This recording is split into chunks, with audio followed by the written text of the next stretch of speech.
Okay, so to understand the revolutionary Fidel Castro, we need to understand the Cuba first he grew up in. Fidel was raised among migrant farm laborers on his father's land and later moved into the world of wealthy socialites. Few people saw the extremes of Cuban society as directly as he did. It was a brutally unequal country. Glittering Havana was a playground for celebrities and the mafia, whilst hundreds of thousands of Cubans had no work. Farm laborers worked only 4 months of the year. Just 4% of Cubans ate meat. 90% of rural children had parasites, and nearly half of the population were completely illiterate. It was in this reality Fidel cut his teeth into the student movement. This led him to look beyond Cuba's borders. He saw the same imperialist violence crushing movements from Guatemala to Colombia, the same forces that bled his own homeland. Whilst Fidel's soon-to-be comrade, Ernesto Che Guevara, witnessed US imperialism overthrow President Jacobo Arbenz in Guatemala in 1954 for daring to expropriate land stolen by the United Fruit Company. Fidel was visiting Colombia in 1948 and witnessed the Bogotazo, a popular rebellion after the assassination of left-wing mayor Jorge Elicia Gaitan in Bogota. 3,000 were killed as the army responded with brute force. Fidel reflected on this by saying, I joined the people. I grabbed a rifle in a police station, rushed by a crowd. I witnessed the spectacle of a totally spontaneous revolution. That experience led me to identify myself even more with the cause of the people, with anti-imperialist, anti-colonialist, and pro-democratic ideas. As a student, he came into contact with Marx's ideas, reflecting, Marxism taught me what society was. If you don't eventually come to truly understand the history of the class struggle, or at least have a clear idea that society is divided between the rich and the poor, and that some people subjugate and exploit other people, you're lost in a forest, not knowing anything. Fidel then returned to Cuba and graduated, becoming an anti-corruption lawyer. He saw the brutal military coup that returned Batista to power in Cuba in 1952 and understood the impossibility of a peaceful constitutional path to reform in Cuba. On July 26, 1953, he led an attack on the Moncada barracks in Santiago with the aim of disarming the enemy and arming the people to fight against the Batista coup.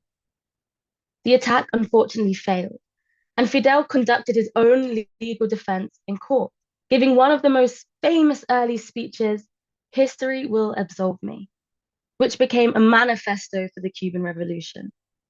The Moncada program, which committed to bringing social welfare and land reform to the Cuban people and confiscating the ill-gotten gains of the Cuban elite. Fidel's trial was, of course, marred by corruption, unable to speak to his lawyer in private, kept in isolation, and then held in secret.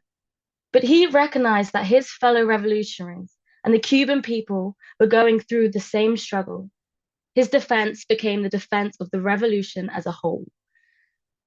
Reflecting on the Moncada, Fidel explained that guerrilla warfare becomes necessary when fighting for the freedom of the oppressed in Cuba, commenting, that is how the people fight planes with stones and they flip tanks upside down.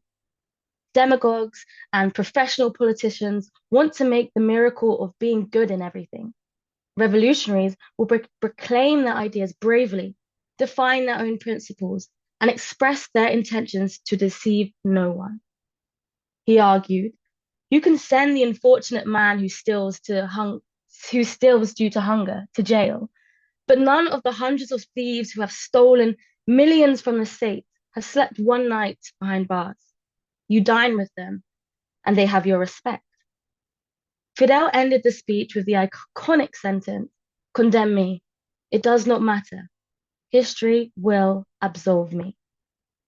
Communists and socialists across the world can agree history has absolved him. The court sentenced him to 15 years, but due to immense popular pressure, he and his fellow revolutionaries were freed in 22 months. and the Moncada program became a beacon for revolutionary change.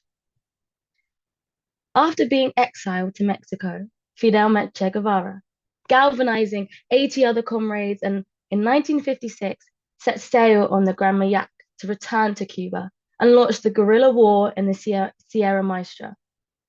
Other comrades were mobilizing the massive urban 26th July movement, named in honor of the Moncada Barracks attack, recognizing the promise of revolution. The Cuban people, the poor, the peasant farmers, the hand-to-mouth workers joined the revolution and came out in their masses to, to cheer Fidel on the long road to Havana in the first days of 1959, overthrowing Batista. But finding a way forward was not easy.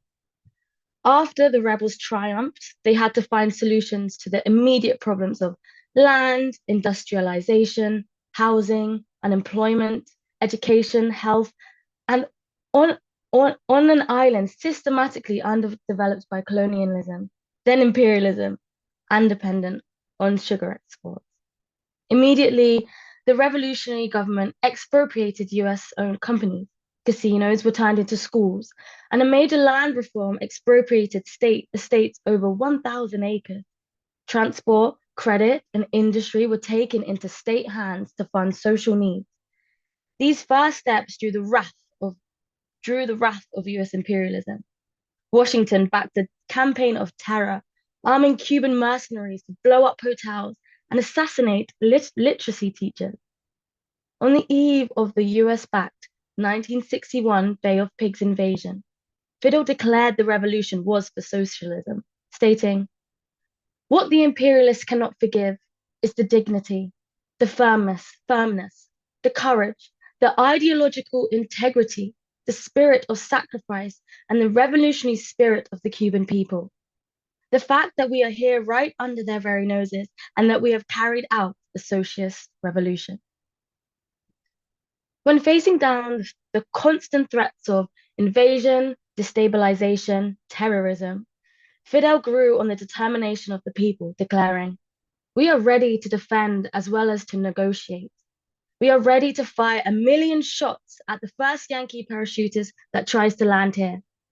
All men and all women must know their duty as a people fight in a righteous war."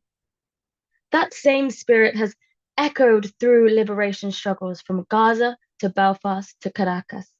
It lives in the Palestinian resistance, where children hurl rocks at tanks, in Venezuelan militias drilling in the streets, in the pram-pushing women of Belfast defying British Army blockades. Fidel knew how to galvanize the masses. Reflecting on this unique bond, Che Guevara commented, "The mass follows Fidel without hesitation.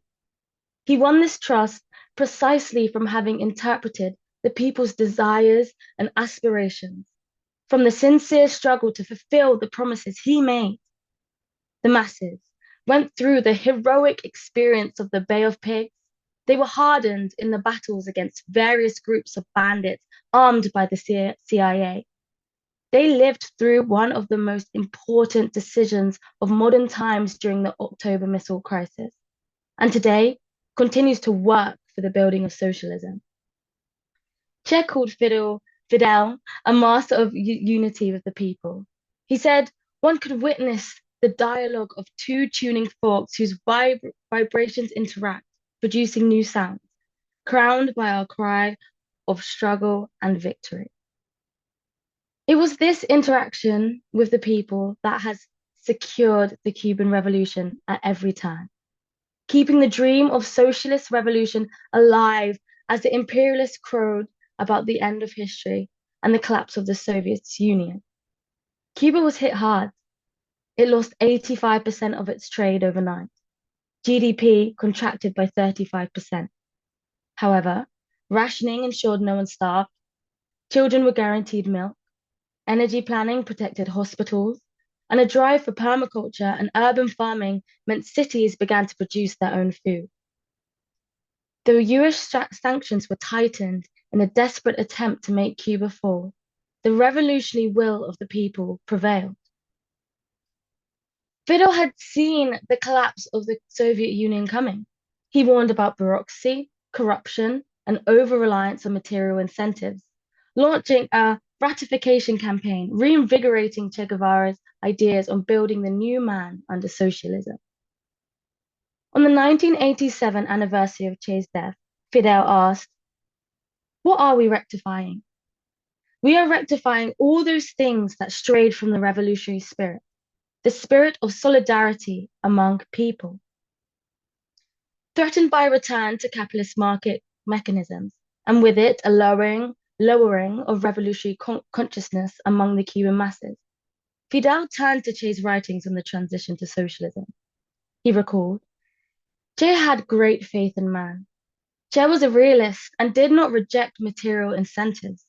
He deemed them necessary during the transitional stage while building socialism.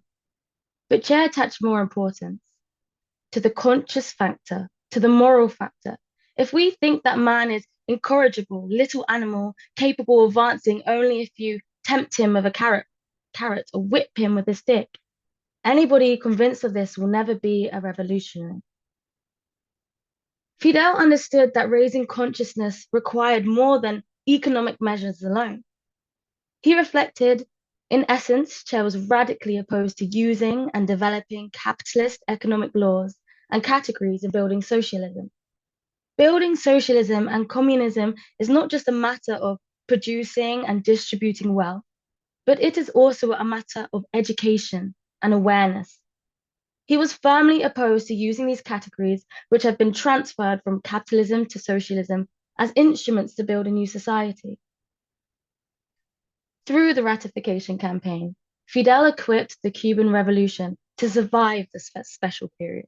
He declared, "The genius is in the people," and set in motion mass consultations and collective decision-making, which found inventive ways to replace broken parts of machinery, launching agroecological methods to get the people producing food in every green part of Cuba cities, deepening participatory democracy in practice. But with the collapse of the Soviet Union, Cuba suddenly has no major trading partner and no source of credit. To survive, it had to attract foreign direct investment, engage with the world market, and expand tourism. Market concessions made under duress. Fidel acknowledged, "These changes have their social costs because we live in a glass case, pure asepsis, and now we are surrounded by viruses, bacteria, and the egoism created by the capitalist system of production." Daily life was harsh. The US tightened the blockade and encouraged illegal migration through the wet foot to dry foot policy, even while limiting legal routes and visas. Tens of thousands attempted the journey on makeshift rafts, including 6-year-old Elian Gonzalez, whose mother and stepfather drowned on the crossing. Instead of being returned to his father in Cuba, Elian was handed over to distant relatives in Miami, whom he had never met. He was turned into a political trophy by the Cuban exile community in the US. In response, Fidel launched a campaign alongside the Cuban children's organization, the Pioneers, to mobilize Cuba's youth. Across the island, streets filled with placards and banners demanding Elian's return. When the campaign finally succeeded in 2000, Elian came home. Fidel welcomed him as if he were his own child. Elian later said, "Fidel was a friend and made it possible for me to return to my father, to return to Cuba." Fidel rang him on every birthday, visited his school, followed his progress, and celebrated his sporting successes. A friend indeed. As the economy began to recover, Fidel and the Communist Party recognized both the hardship Cubans had endured and the impact this had on revolutionary consciousness. In response, they launched the Battle of Ideas in the early 2000s. Thousands of young people, previously outside employment or education, were trained to be social workers and sent door to door to understand the daily struggles of ordinary Cubans. These consultations helped resolve urgent social problems, trained new teachers and doctors, and gave thousands a renewed purpose and place within the revolution. Fidel explained the task clearly. We must speak to those who may be confused or even discuss and debate with those holding positions contrary to those of the revolution or who are influenced by imperialist ideology, to carry out the heroic deed of resisting against the most politically, militarily, economically, technologically, and culturally powerful empire that has ever existed. Fidel understood that the youth had to be at the forefront of this effort. Their energy, adaptability, and closeness to fast changing conditions made them indispensable in confronting US imperialism. But Fidel also insisted that no one could be left behind.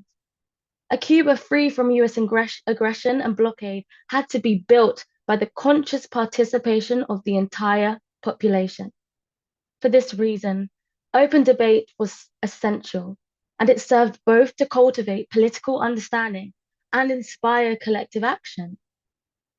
He also explained that these ideas are not simply an instrument to build consciousness and lead people to a fight. They have become the main weapon in the struggle, not a source of inspiration, not a guide, not a directive, but the main weapon of the struggle. The battle of ideas reflected Fidel's beliefs that political education is the very foundation of socialist resistance. Ideas were not merely abstractions, they were the driving force that shapes revolutionary consciousness. For a revolution to endure, its guiding ideas must be deeply absorbed into the collective consciousness of the masses, anchored so firmly that imperialist forces could not ever dislodge them. Fidel also recognized that ideas had to remain living and dynamic, continually renewed and adapted to confront the shifting strategies of imperialist power. His ability to articulate this urgency in direct, accessible language strengthened his bond with the Cuban people. He reminded them that revolutionary practice is sustainable only when its core ideas reside in the minds and bodies, and everyday lives of the people themselves. Fidel's faith in youth extended beyond Cuba. After after the Chernobyl nuclear power plant disaster in 1990, he set up a free, comprehensive healthcare program for children affected, welcoming over 26,000 Chernobyl victims, primarily children, for medical treatment, food, housing, and recreation in the town of Tarara. Fidel personally met the first group of children upon their arrival and promised them the best care. When Hurricanes Mitch and George hit the Caribbean and Central America, Fidel recognized that poverty, not the storms alone, was killing tens of thousands. He said, over 40,000 children die of preventable diseases every year in Central America. I will not even mention the number of adults. This is like an ongoing, quiet hurricane, much more devastating than Hurricane Mitch, that kills 3 times as many children every single year as the number killed by Hurricane Mitch, and no one ever talks about it. In response, Cuba founded ELAM, the Latin America School of Medicine, in 1999. Its contribution to the global fight against preventable death. Young people from all over the globe came to Cuba to study medicine for free and return to practice in underserved and impoverished communities. Fidel described ELAM as a symbol of what united we have to achieve. It intends to be a modest contribution from Cuba to the unity and integration of the peoples. A modest contribution that has seen over 35,000 students from over 100 countries become doctors, including Black and brown students from inner cities in the US. Today, over 200 Palestinians are studying medicine in Cuba. These acts bring the ethic of the Cuban Revolution vividly to life. Che Guevara once wrote in his essay on Socialism and Man, "The true revolutionary is guided by great feelings of love. I can't think of a revolutionary leader who personifies this more than Fidel Castro?